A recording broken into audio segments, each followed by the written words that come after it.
Page 114. Danaus, Perseus, and the Gorgon. Loud was the song of the Muses about Danaus, first of a line of great kings and heroes. King Danaus of Libya had 50 daughters. His brother, King Aegyptus, had 50 sons. The 50 sons wanted to marry the 50 daughters, but they were rough and rowdy, and King Danaus did not want them for son-in-laws. He feared they might carry off his daughters by force, so secretly he built a ship with 50 oars and fled with his daughters. The 50 princesses pulled at the oars and rowed the ship across the wide sea.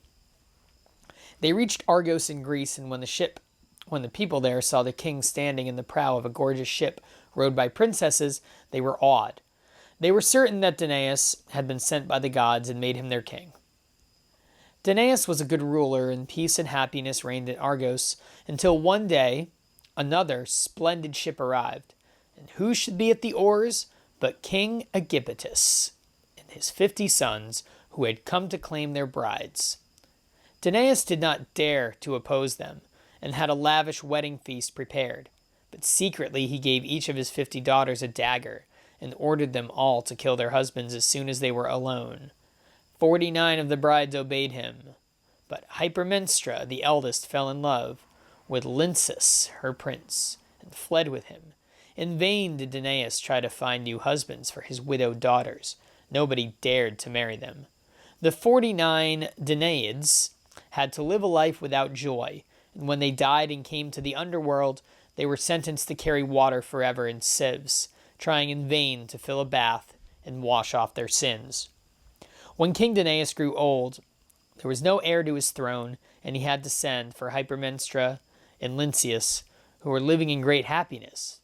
They became king and queen of Argos, and their son became king after them. When he died, his son Acrisius inherited the throne. Acrisius, however, had no son. He had only a beautiful golden-haired daughter whose name was Danae. But her beauty brought no joy to her father. He wanted a son, an heir to his kingdom. When an oracle told him that he would die by the hand of his daughter's son, he put Danae in a sealed chamber that had neither windows nor doors, only an opening in the roof. There no suitor could see her beauty, and she would remain unwed and childless. But Acrisius forgot to reckon with Zeus. The thunder god spied the lonesome maiden through the opening in the roof, and in the shape of a golden shower he descended to her. No longer was Danae lonesome, for now she was the happy bride of Zeus. But when her father heard the cries of an infant from her chamber, he broke through the walls in a rage, intending to kill his grandson. When he learned that Zeus was the child's father, he did not dare to lay hands on him. Instead, he put Danae and her son Perseus in a chest and threw them into the sea. If they drowned, Poseidon would be to blame.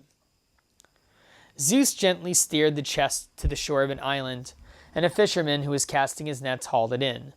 Great was his surprise when he saw what the chest contained.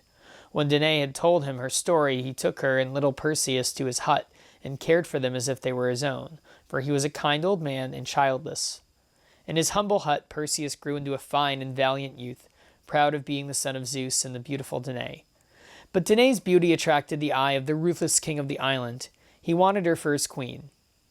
In vain did Danae turn him away. She was the bride of Zeus and swore that she could marry no other.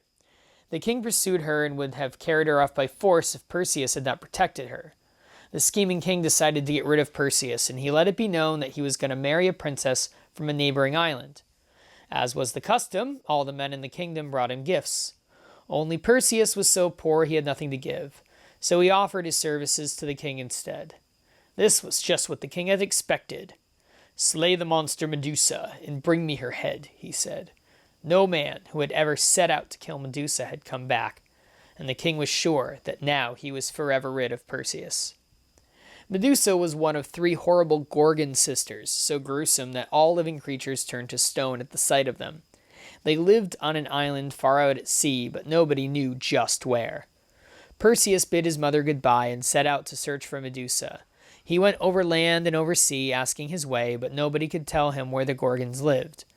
As he stood at a crossroad, wondering which way to go, Athena and Hermes suddenly appeared. Zeus had sent them to help him. They could tell him the way to the island of the Gorgons, but he needed more help than that. Athena lent him her shield, polished as brightly as a mirror. Hermes lent him his sword, which was so sharp that it could cut through the hardest metal, and he also needed 3 magic things owned by the nymphs of the north, they told him. But even the gods did not know where these nymphs lived. That was a secret closely guarded by the 3 gray sisters, and they would never willingly reveal it, for they were the Gorgon sisters. But Hermes offered to take Perseus to them and find a way to get the secret out of them. He took Perseus under his arm, swung himself into the air, and flew off swifter than the wind. They flew far, far to the west, and at last they came to a land where the sun never shone, and everything was as gray as dusk. There sat the 3 gray sisters. Their hair was gray, their faces were gray, and they had only one gray eye between them, which they took turns looking through.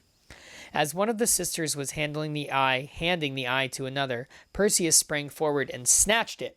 "Now I have your eye," cried Perseus. "You will never get it back unless you tell me the way of the nymphs in the north." The 3 gray sisters wailed and begged for their eye, but Perseus wouldn't give it back, so they had to tell him the way. Again, Hermes took him under his arm and flew with him far, far to the north, beyond the north wind where the sun never set.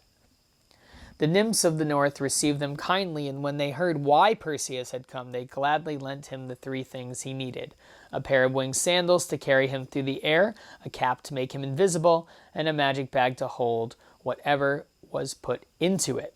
Now he was ready to slay the Medusa, said Hermes. He showed him the way and wished him good luck. Wearing the winged sandals, Perseus flew far to the west. When he came to the island of the Gorgons, he did not look down. He looked instead into Athena's polished shield, and he shuddered at the sight he saw mirrored there. The 3 Gorgon sisters were lying on the shore, fast asleep. Long yellow fangs hung from their grinning mouths. On their heads grew writhing snakes instead of hair, and their necks were covered with scales of bronze. Around them stood the strangest stones. It was easy to see they had once been men. Looking into the mirroring shield, Perseus swooped down and with one deft stroke cut the head off Medusa. Out from the monster's severed neck sprang a beautiful winged horse, the Pegasus.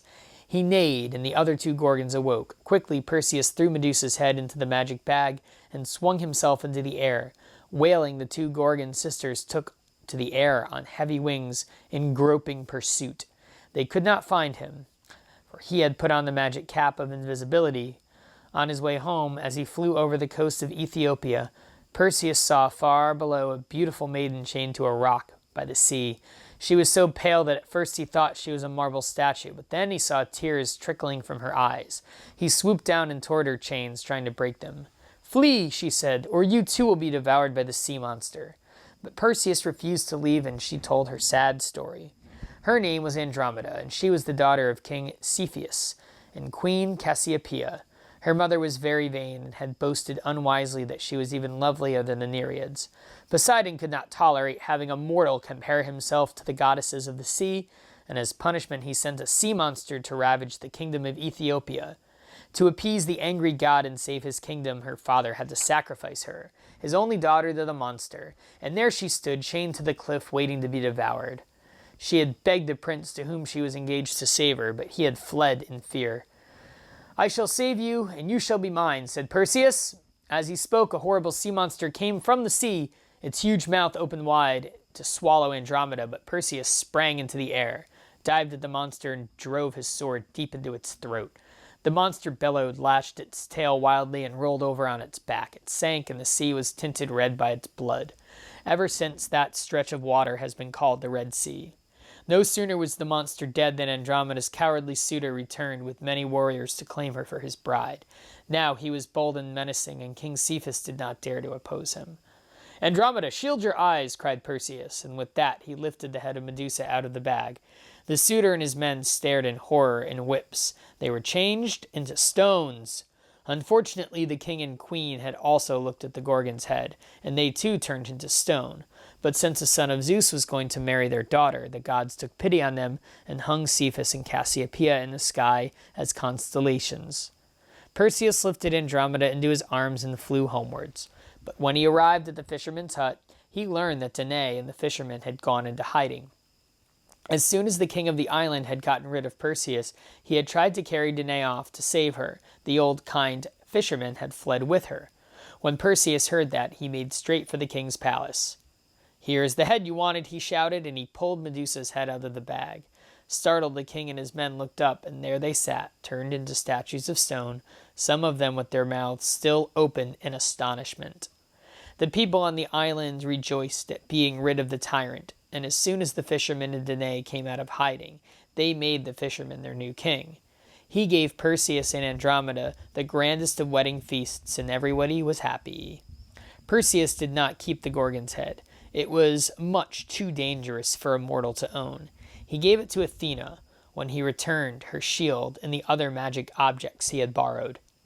Perseus thought that his grandfather Perseus would be happy to see him now that he was a hero, and he set sail for Argos with Danae and Andromeda. But when the old king learned his grandson was approaching, he fled, for he still remembered the oracle's warning, and so Perseus became king of Argos. Perseus ruled wisely and well, his mother and his wife always at his side. Since he was a great athlete, he also took part in games all over Greece. One day a sudden gust of wind changed the course of a discus he had thrown, and it killed an old man who was watching the games. And who should that old man be but Perseus, his grandfather? Thus the words of the oracle came true. After that, Perseus no longer wanted to live in his grandfather's city, Argos, so he founded instead the splendid fortified city of Mycenae, not far away, and many great kings and heroes were descended from him and Andromeda. When at last Perseus and Andromeda died, Zeus put them too in the sky as constellations.